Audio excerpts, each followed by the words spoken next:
Hi, this is Patrick from Retcon Punch. I just want to talk about how the new Marvel Star Wars comics have made me totally cool with hating the prequels. I've got a complicated, if not altogether uncommon relationship with Star Wars. I love the original trilogy, I love the universe, but I hate the prequels.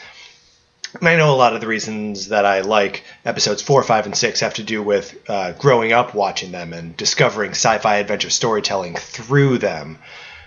I mean, I know they're not perfect movies, but they have some genuinely great performances, and they speak the languages of myth and cinema in a way that the prequels simply don't. And that's not an argument that I'm here to make. You know, the internet is littered with videos about how bad the prequels are, or how the prequels could have been better, or how the prequels are all part of some super secret superstructure that binds the whole sextology together. But I'm not concerned with that. I hate those movies, and no amount of understanding or what-ifery or denial is going to change that. That's where Marvel's new Star Wars comics come in. They're a revelation, and if you have the same relationship with Star Wars that I do, you owe it to yourself to read them. First of all, they're written, drawn, and edited by the absolute best talent at Marvel. Jason Aaron, John Cassidy, Karen Gillan, Mark Waid, Jordan White. They're tons of fun, sharp and funny, and action-packed, just like the original movies, and the vast majority of them take place between A New Hope and The Empire Strikes Back.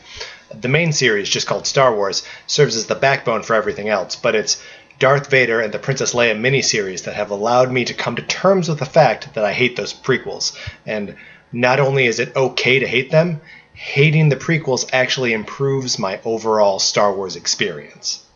The Princess Leia miniseries follows the titular princess around the galaxy as she attempts to rescue Alderaanian refugees after the Death Star obliterated their homeworld. The big problem is that not everything from Alderaan seems like it's worth saving. Leia's adopted homeworld, for example, grows some disgusting vegetables, and her citizens can be bigoted or stubborn, but they're also capable of creating some really cool art. There's this cloistered group of Alderaanian musicians on Naboo, like they cut themselves off from everything else and they just make Alderaanian music every day, and that's cool. There's a capacity for cool, great art.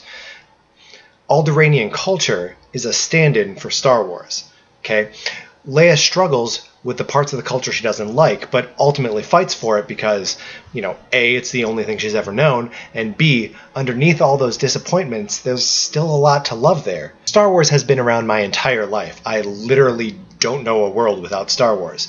And for as much as I can't stand half of the filmography, it's hard to deny that I sincerely love the other half. The series forces Leia to interact with pieces of original trilogy lore and prequel trilogy lore in equal measure. She can't have a run-in with an Imperial Star Destroyer without also checking in on Naboo.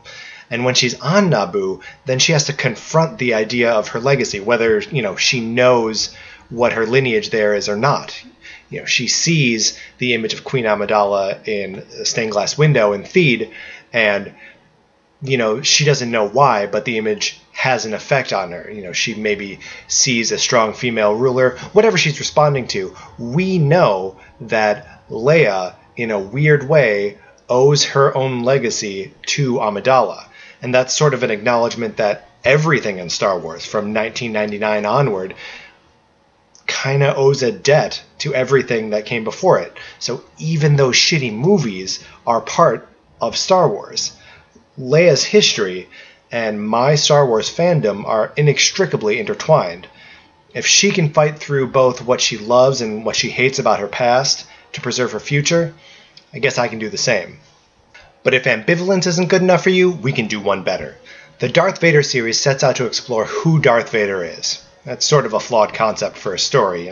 So much of Vader's appeal lies in what we don't know about him, what we can never know. In episodes 4, 5, and 6, he's all strength and questions, the perfect cinematic mystery. That's what makes him such a powerful father figure to Luke in Return of the Jedi. The audience is on that same journey with Luke. We explore Vader's power, discover that he's ultimately as frail as anyone, and then we watch him die without ever really knowing him. These are daddy issues that the audience shares with Luke 100%, and it's one of the more impressive spells that George Lucas ever cast. So, when we see Darth Vader as a stupid kid or a somehow even stupider teenager, he's obviously going to disappoint us. We can't stand to see him as a pod racing brat or a hormone-addled adrenaline junkie. It sucks to see your father like that. I mean, it sucks to see Darth Vader like that. The comic series insists that these two versions of the character, the Anakin of the prequels and the Vader of the original trilogy, are the same character. He's a blunt tool in a war that requires surgical precision. He's a hick with no skills for diplomacy, so he just chokes and slices his way to victory. The first issue opens with Vader paying a visit to Jabba the Hutt, echoing Luke's visit at the beginning of Return of the Jedi. But unlike Luke, Vader has no plan and no friends to help him enact this non-plan. He only has his misdirected strength, so it goes about as well as you might expect. By the end of that same issue, he's rage-slaughtering sand people again. That's the only way he can direct that impotent fury. This is a portrait of a disappointing man.